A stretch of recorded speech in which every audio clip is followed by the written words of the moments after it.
Hi, this is Bill Springer.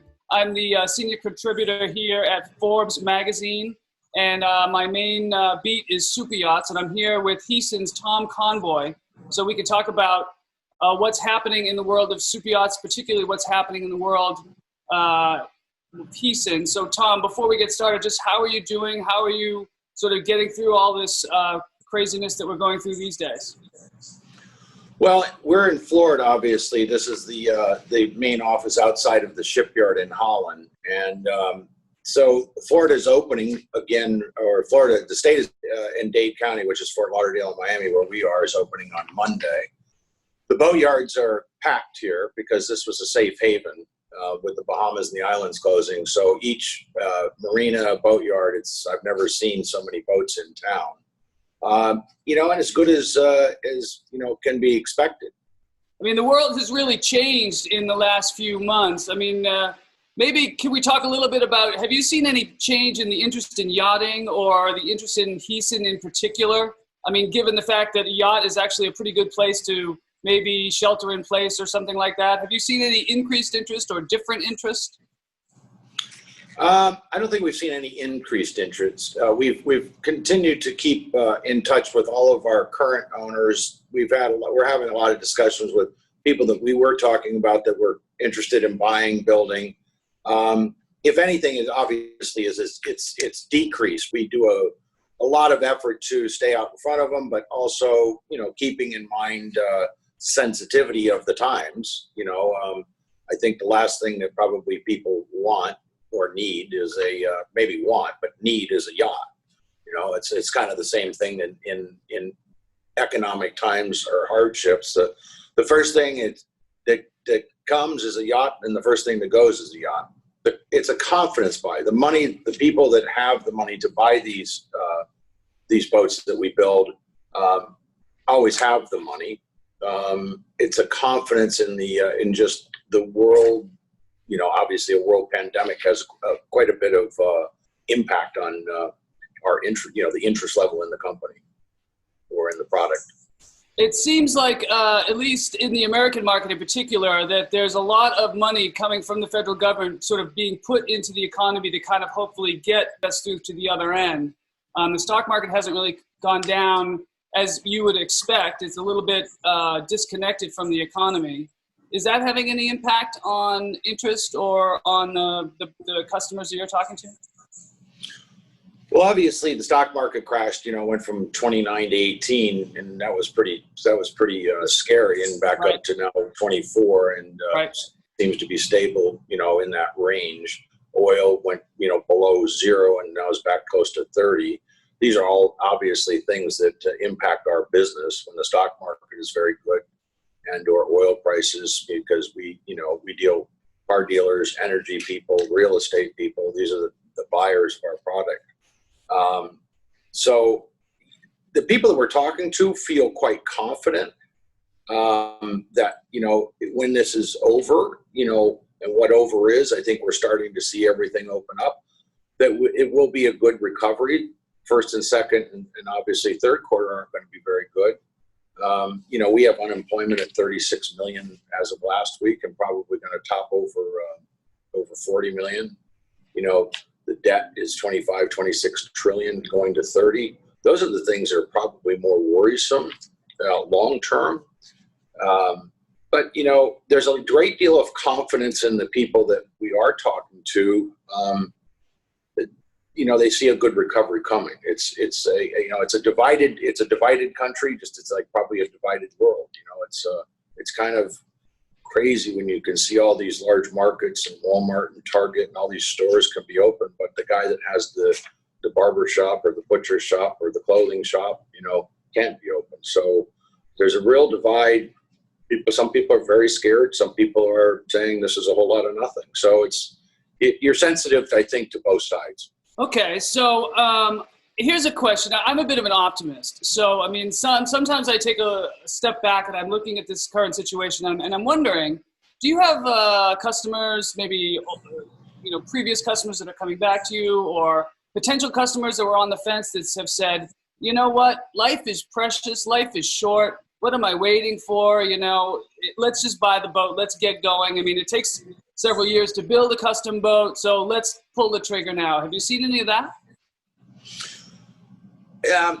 To some degree, yes, because a lot of people that we do business with are, you know, every once in a while we'll see somebody in their 40s and 50s, but for the most part, they're still, you know, 60, 70, 80. So, you know, they've spent their life, you know, building a company or doing whatever they've done. And so they get the fact that, you know, time is, you can't buy time.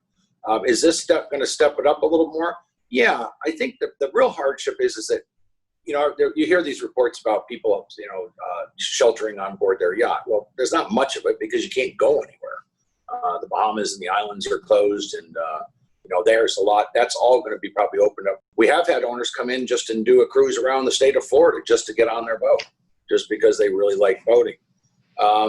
So yeah, I mean, I tell you what, we're real optimistic as far as where this is going to go. I mean, Heesen as a company, I mean, we've come through this very well.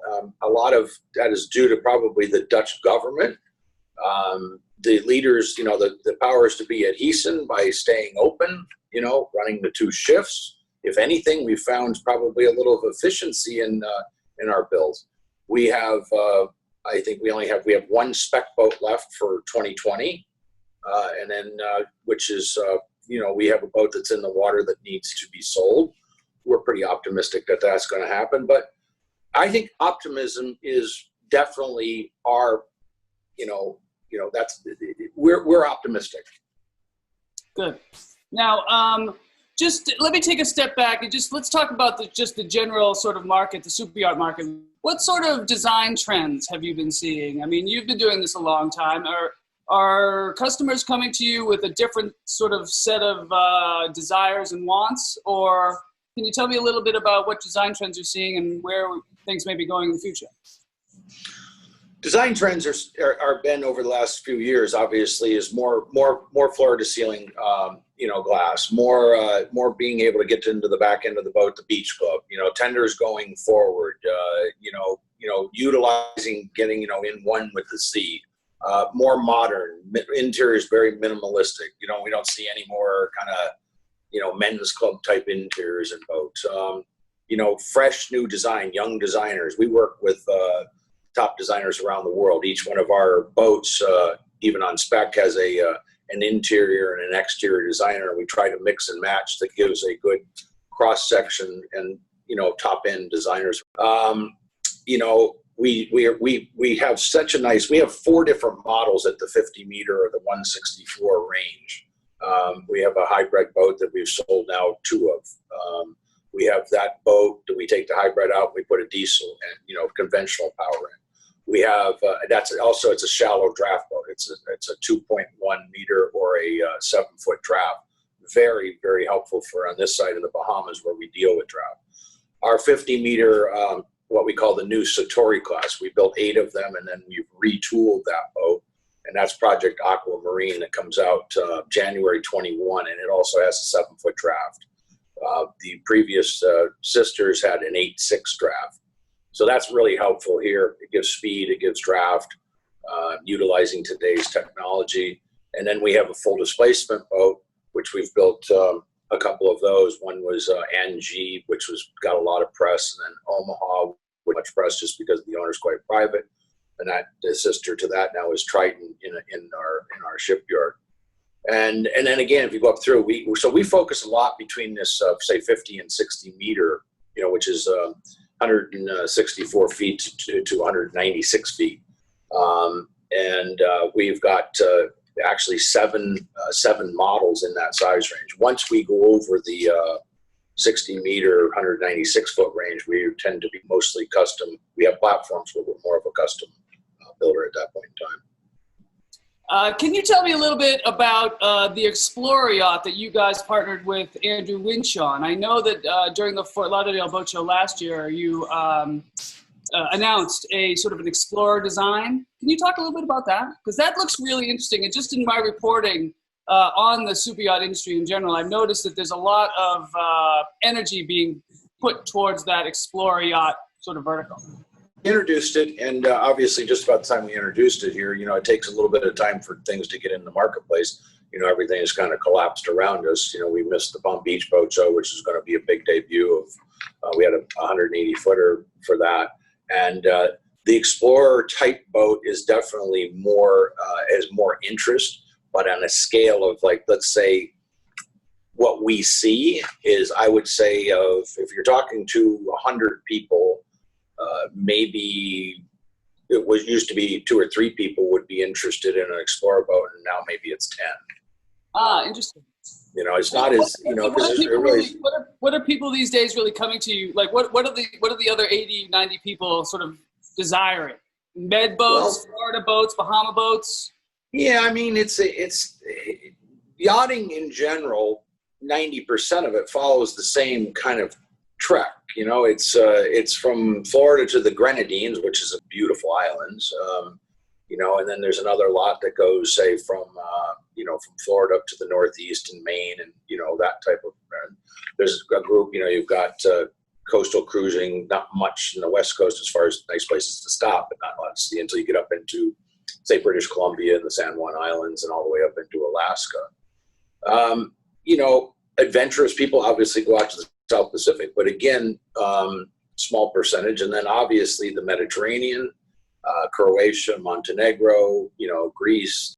That kind of leads into my next question, because I was wondering, given the current situation, are you getting any inquiries about people who want to have yachts that are specifically designed to be more self-sufficient, to be able to sort of go away from the infrastructure for longer periods of time, just because of the maybe the need to do some sort of being in remote places? I think that, again, it's a smaller percentage than people think, because most of these people that we deal with tend to have an A-type personality, meaning that they pretty interesting business or widget or whatever it was that they did. Right. But they like to work, so they don't, you see that's why the Bahamas is incredibly popular, because in 55 miles from where I'm sitting, you can be in the most beautiful water, and that goes for 350 miles, and then you're into the Turks and Caicos. What I see, at least from the customers on this end, the American, they still work. They still go to work. They still like to work when they're on board. Yes, obviously there's some people that are saying, okay, I'm retired and I'm going around the world. But I haven't really seen that change really since I've been doing that. There's always a small percentage of people doing that, but not as much as, like, I'm gone, because you just got too many ties to, responsibilities, family, business, people, things you just can't, like, kind of, I guess you can always check out, but they tend not to. They're good for society. These people, they do a lot more than the criticism that comes their way. Oh, I totally agree. I totally agree.